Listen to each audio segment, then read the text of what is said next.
Bonjour à tous! Dans cette vidéo, je vous propose une présentation du cercle trigonométrique et notamment ce qu'on appelle les valeurs remarquables qui vous aideront ensuite à lire et à placer des points images sur le cercle trigonométrique. Première chose, on va s'intéresser à ce cercle trigonométrique. Donc le cercle trigonométrique, c'est le cercle que je vous ai tracé ici au tableau, dans lequel on a placé un repère.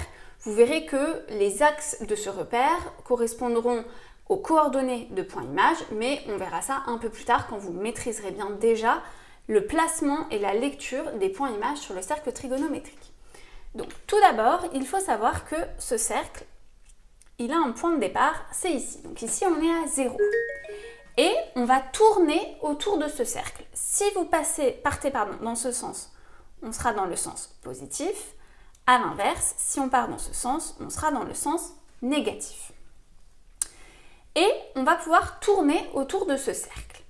Pour ça, on va placer des mesures qu'on appelle des mesures en radians, qui ont une correspondance en degrés. Les radians et les degrés sont proportionnels. Je vous invite d'ailleurs à regarder ma vidéo sur les conversions d'angles radian-degré, degré-radian, et qui vont nous permettre ensuite de pouvoir placer des points sur ce cercle trigonométrique. Mais on a une relation principale qui va nous aider à ça, et cette relation, c'est que pi radian est égal à 180 degrés. Et grâce à ça, vous allez voir, on va pouvoir placer plein de points. Donc déjà, pi radian égale 180 degrés. Où est-ce que du coup on va mettre notre pi? On va partir de 0 et on va faire un angle de 180 degrés. Donc on va placer notre rapporteur ici. On va tourner dans ce sens. On fait 180 degrés, c'est un angle plat. Et bien on arrive ici. Ici, j'ai mon angle de 180 degrés. Tout ça vaut 180 degrés. Ok?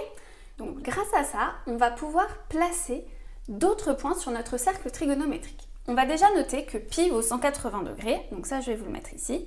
Si x en radian vaut pi, la mesure en degrés correspondante c'est 180 degrés. Grâce à ça, je vais pouvoir placer un angle de 90 degrés, puisqu'un angle de 90 degrés, c'est la moitié de 180. Donc ça va être la moitié de pi. Donc pi sur 2. Et cet angle de 90 degrés, si je me rapporte à mon cercle, 90 degrés c'est ici, je vais avoir pi sur 2. Si je continue comme ça, autre valeur remarquable, on va avoir 60 degrés. 60 degrés, donc vous faites ça avec votre rapporteur, vous faites un angle de 60 degrés. Donc si je vous le place à peu près, on va être ici. Un angle de 60 degrés, comme c'est 180 divisé par 3, ça va faire pi sur 3. Et du coup ici, je peux placer pi sur 3. On continue sur le même principe. Autre valeur remarquable, on a 45 degrés. 45 degrés par rapport à 180, c'est 180 divisé par 4. Un angle de 45 degrés. 45 degrés, ça correspond en fait à un quart de demi-cercle. Donc si je le place, un quart, on arrive ici. Et bien comme c'est un quart de demi-cercle, c'est un quart de pi, ça c'est pi sur 4. Et je peux donc ici placer pi sur 4.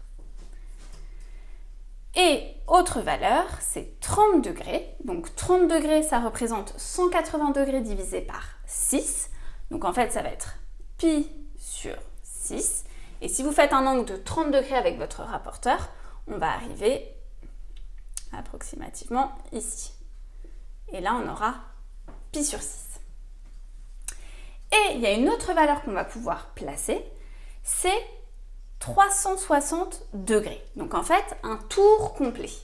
Si je fais un tour complet, je fais 360 degrés, et bien ça va être pi plus encore une fois pi. Donc ça va être 2 pi. Et ça veut dire que ici en 0, j'ai aussi 2 pi. Et donc là, on est en train de voir qu'en fait, à chaque point image va correspondre une infinité de valeurs à 2 capi près, ce qu'on appelle. Qu'est-ce que ça veut dire ce truc-là? En fait, quand vous allez tourner autour de votre cercle, une fois que vous aurez fait un tour, on va pouvoir continuer ce tour. Le nombre de tours va être infini. On peut tourner de manière infinie autour du cercle. Donc si par exemple je fais un tour, j'ai fait 2π, et je refais encore un tour, j'aurais fait 4π, 2 fois 2π, etc., etc. Et je vais pouvoir comme ça faire des tours tout autour de mon cercle, dans le sens positif, mais aussi dans le sens négatif. Et ensuite, on va du coup pouvoir placer un certain nombre de points images en connaissant uniquement les valeurs remarquables que je vous ai mises ici, donc notamment ce quart de cercle là qui est très important, et pi et 2π qui sont également très importants. On peut aussi placer, je vais juste vous les placer dans le sens négatif pour bien que vous les compreniez. Donc ici, si je pars dans le sens négatif, donc ça va être exactement les mêmes angles, mais juste je fais mes angles vers le bas. Donc je pars d'ici, je fais un angle de 30 degrés. Un angle de 30 degrés, je vais arriver ici. Donc ça va être moins pi sur 6. De même, si je fais un angle de 45 degrés, donc ça correspond à un quart de cercle, je vais avoir moins pi sur 4, un quart de demi-cercle. Et enfin, on peut mettre 60 degrés. Ici, on arrive à moins pi sur 3. Voilà les valeurs que vous devez absolument connaître sur votre cercle trigonométrique. Si vous connaissez ça, vous allez être capable de pouvoir placer n'importe quel point image sur votre cercle. Je vous laisse regarder mes autres vidéos qui vous apprennent à placer des points images ou à lire des points images sur le cercle trigonométrique. Apprenez bien par cœur ce tableau des valeurs remarquables qui est essentiel pour toute la suite du chapitre. N'hésitez pas à me poser toutes vos questions si vous en avez et je vous dis à bientôt les loulous!